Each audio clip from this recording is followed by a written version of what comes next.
శ్రీమాత్రే నమః. అందరికీ నమస్కారం అండి. ఈ వీడియోలో ఈరోజు పంచాంగ వివరాల గురించి తెలుసుకుందాం. 2025 నవంబర్ 30 ఆదివారం. స్వస్తి శ్రీ చాంద్రమాన శ్రీ విశ్వావసు నామ సంవత్సరం దక్షిణాయనం హేమంత ఋతువు మార్గశిర మాసం శుక్లపక్షం దశమి తిథి. సూర్యోదయం ఉదయం 6 గంటల 16 నిమిషాలకు, సూర్యాస్తమయం సాయంత్రం 5 గంటల 20 నిమిషాలకు. ఈ రోజు దశమి తిథి ఉత్తరభాద్ర నక్షత్రం ఉంది. దశమి తిథి సాయంత్రం 4 గంటల 11 నిమిషాల వరకు ఉంది. తదుపరి ఏకాదశి తిథి వస్తుంది. ఉత్తరభాద్ర నక్షత్రం రాత్రి 9 గంటల 4 నిమిషాల వరకు ఉంది. తదుపరి రేవతి నక్షత్రం వస్తుంది. యోగం సిద్ధి తెల్లవారుజామున 3 గంటల 14 నిమిషాల వరకు ఉంది. తదుపరి వ్యతిపాత్ కరణం గరిజి సాయంత్రం 4 గంటల 4 నిమిషాల వరకు ఉంది. తదుపరి వనిజ తెల్లవారుజామున 3 గంటల 11 నిమిషాల వరకు ఉంది. తదుపరి భద్ర బ్రహ్మ ముహూర్తం తెల్లవారుజామున 4 గంటల 58 నిమిషాల నుండి 5 గంటల 46 నిమిషాల వరకు.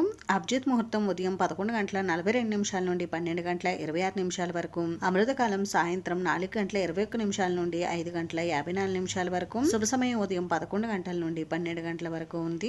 దుర్ముహూర్తం ఉదయం 7 గంటల 10 నిమిషాల నుండి 8 గంటల 42 నిమిషాల వరకు. దుర్ముహూర్తం సాయంత్రం 3 గంటల 53 నిమిషాల నుండి 4 గంటల 37 నిమిషాల వరకు. రాహుకాలం సాయంత్రం 4 గంటల 30 నిమిషాల నుండి 6 గంటల వరకు. యమగండం మధ్యాహ్నం 12 గంటల 4 నిమిషాల నుండి 1 గంట 27 నిమిషాల వరకు. గులిక కాలం మధ్యాహ్నం 2 గంటల 50 నిమిషాల నుండి 4 గంటల 13 నిమిషాల వరకు ఉంది. ఈ రోజు మధ్యాహ్నం 1 గంట 58 నిమిషాల నుండి శుక్రమూఢం అయితే ప్రారంభమవుతుందండి. ఇంక ఈ రోజు మంచి రోజా కాదా అని అంటే మంచి రోజే. చిన్న చిన్న శుభకార్యాలు చేసుకోవడానికి మాత్రమే అనుకూలంగా ఉంది. ఇది ఈ రోజు పంచాంగ వివరాలు అయితే. ఈ వీడియో మీకు నచ్చితే ప్లీజ్ లైక్ చేసి, షేర్ చేసి, సబ్స్క్రైబ్ చేసుకోండి.